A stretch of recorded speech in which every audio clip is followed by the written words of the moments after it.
नमस्कार, प्रणाम। जैसा कि मैं आपको लौंद के महीने यानी कि अधिक मास के विषय से अवगत करवा रही थी और आज भी उसी अधिक मास के से मैं आपको आगे अवगत कराना चाहूँगी।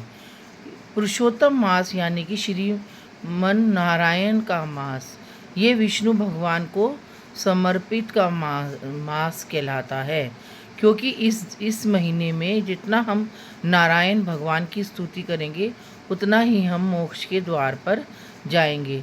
कहते ना, श्रीमन नारायण नारायण हरि हरि, भजमन नारायण नारायण हरि हरि।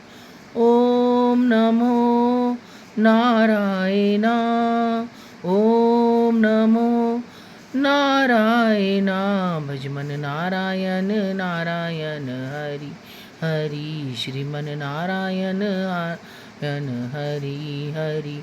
तो जितना हम हरि के नाम को जापेंगे, जितना हम पूजेंगे, जितना हम भावों से अपनी सांसों की माला में उसको जपेंगे, उतना ही हम नारायण भगवान के करीब जाएंगे। कहते हैं ना, हरि श्री हरि के चरणों में वंदन है बारंबार, श्री हरि के चरणों में वंदन है बारंबार, श्री हरि श्री हरि श्री हरि श्री हरि, श्री हरि के चरणों में वंदन है बारंबार, श्री हरि श्री हरि श्री हरि श्री हरि, श्री हरि के चरणों में वंदन है बारंबार,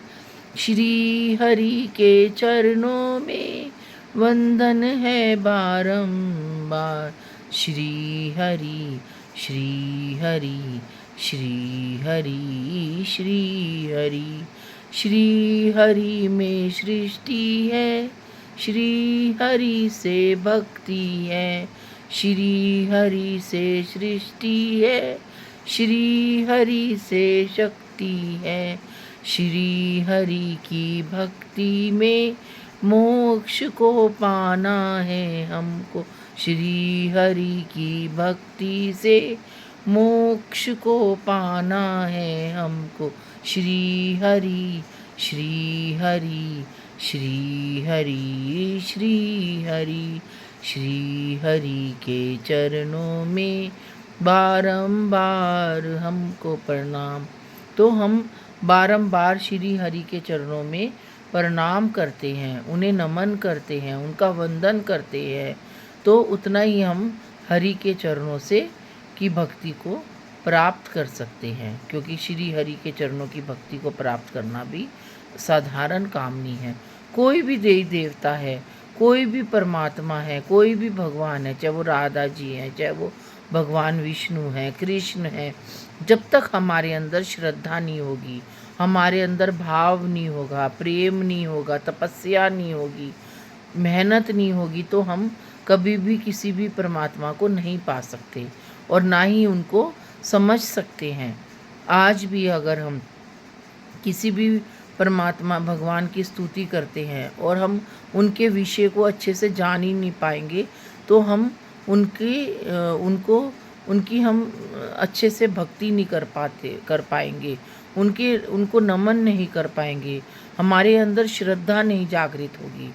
आज हमें परमात्मा को पाना है, भगवान विष्णु को पाना है, तो हमें भगवान विष्णु के विषयों को जानना होगा, उनके विषय को पहचानना होगा, उनकी भक्ति को, उनकी शक्ति को जाननी होगी, तभी हम उनके बारे से, उनके विषय से अवगत हो पाएंगे।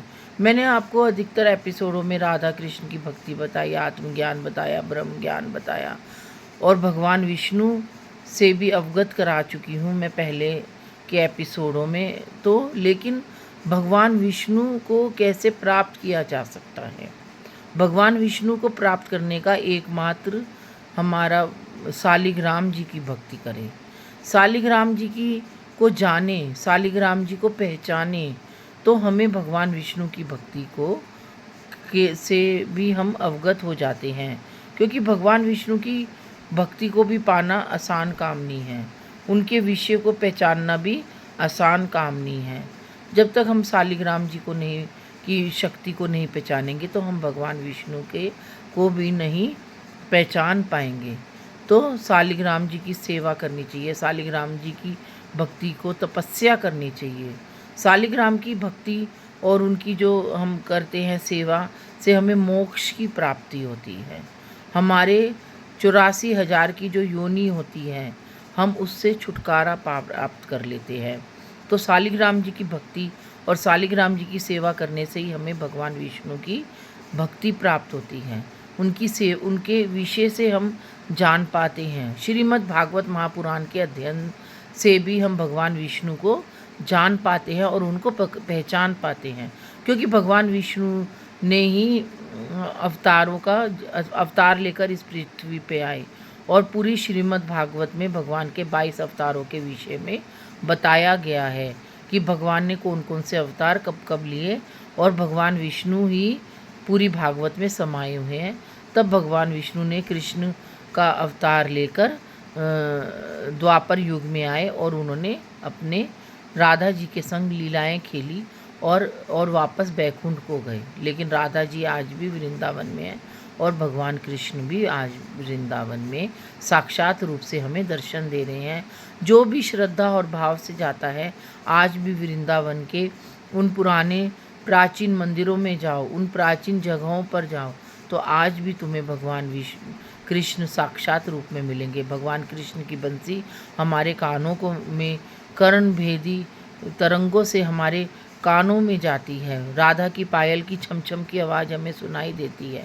मोर का नृत्य भी हमें सुनाई देता है। कोयल की कूकू भी सुनाई देती है। पपीहे की पीयू पीयू भी हमें आज भी पूरे वृंदावन में सुनाई देती है। लेकिन इसके लिए हमें अपने अंदर भावों को प्रकट करना होगा, हमें अपने भावों को जागृत करना होगा, हमें राधा राधा राधा राधा नाम का उच्चारण करना होगा। तभी हम परमात्मा कृष्ण को जान पाएंगे, उसके भेदों को जान पाएंगे।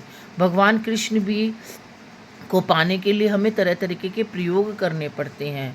जैसे एक वैज्ञानिक को तरह तरीके के प्रयोग करने पड़ते हैं, ऐसे ही परमात्मा को पाने के लिए भी हमको तरह तरीके के प्रयोग करने पड़ते हैं। तभी हम परमात्मा की भक्ति को, परमात्मा की शक्ति को, परमात्मा की पराकाष्ठा को, परमात्मा की अनुभूति को हम प्राप्त कर पाते हैं। भगवान विष्णु को के पास जाने के लिए हमें तपस्या करनी पड़ती है, हमें उसके भेदों को जानना पड़ता है। एक वैज्ञानिक की तरह तरह के आविष्कार करने पड़ते हैं, तरह तरीके के हमें उपलब्धता प्राप्त करनी पड़ती है, हमें तरह तरीके के प्रयोग करने पड़ते हैं, तरह तरीके की परीक्षाओं को पास करना पड़ता है, तब हम जाकर भगवान विष्णु की भक्ति को प्राप्त कर सकते हैं। आज मैं आपको परमात्मा विष्णु के बारे में बता रही हूँ, तो आज का नहीं है ये मेरी तपस्या। आज 32 साल हो गए मुझको अपने अंदर तपस्या करते हुए। मेरे अंदर क्या है मैं किसी के समक्ष बताती भी नहीं हूँ, मेरे अंदर क्या है और बाहर क्या है। आध्यात्मिकता एक ऐसा विषय है जो कि आत्मा और परमात्मा से होता है। आत्मा ही महसूस कर सकती है परमात्मा के द्वारा, क्योंकि उसको जो वाइब्रेशन मिलती है, उसको जो अनुभूति मिलती है, वो अंदर ही मिलती है। वो आत्मा एक तृप्त होती है। जब आत्मा तृप्त होती है परमात्मा के प्रेम में, परमात्मा के भावों में, परमात्मा की अनुभूति में, परमात्मा के साक्षात्कार में, तो वो आत्मा अपने आप को उस परमात्मा में संलग्न पाती है। तो उस आत्मा का जो आनंद होता है और उस आनंद में जो परमानंद होता है, परमानंद में एक प्रभुता आती है, एक समीपता आती है, एक ममर्गता आती है, एक अनुभूति होती है। उसको हम किसी से ना तो व्यक्त कर सकते हैं और ना ही शेयर कर सकते हैं। हम क्या हैं, हम कौन हैं, हमें कहाँ जाना है, हम परमात्मा के कितने करीब है, ये आज तक कोई नहीं जान पाया है। वो सिर्फ परमात्मा ही जान पाया है। मीरा पूरी ज़िंदगी परमात्मा को ढूंढती रही, परमात्मा को पाने के लिए दर दर की ठोकरें खाती रही, लेकिन जब परमात्मा मिले तो वो जब श्री कृष्ण ने द्वारकाधीश में मीरा को दर्शन दिए तो मीरा साक्षात उसमें ही समा गई। तो जैसे दर्शन में मीरा उसमें समा गई। लेकिन आज इस कलयुग में परमात्मा अपने भक्तों से साक्षात्कार करता है, उनको अपने प्रेम से अनुभूत कराता है, ताकि वो भक्त उसकी भक्ति में संलग्न रहे और दूसरों को भी सिखा सके कि भक्ति कैसे करें, दूसरों को भी ज्ञान दे सके कि कैसे हमें परमात्मा के करीब जाना है, राधा रानी के करीब जाना है। राधा राधा राधा राधा करते करते करते करते हम कब पर राधा रानी के करीब पहुंच जाते हैं हमें पता ही नहीं चलता है। राधा रानी सिर्फ भावों और प्रेम की वो है दीवानी, बस वो प्रेम भरे हृदय को अपने पास रखती है।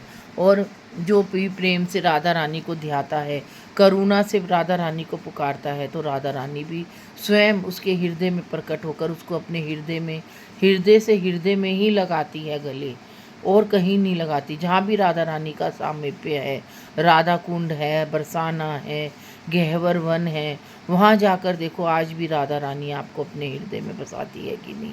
वहाँ की एक एक कण में राधा रानी है, एक एक पत्ते में राधा रानी है। जाकर तो देखो कि राधा रानी को हम कैसे प्राप्त कर सकते हैं। राधा राधा राधा राधा में जो राधा रूपी जो सार है उसमें कृष्ण कृष्ण कृष्ण कृष्ण करते करते ही हम राधा में भी बन जाते हैं, कृष्ण में भी बन जाते हैं, और हमें पता भी नहीं चलता हम कब राधा में बन गए, कब हम कृष्ण में बन गए।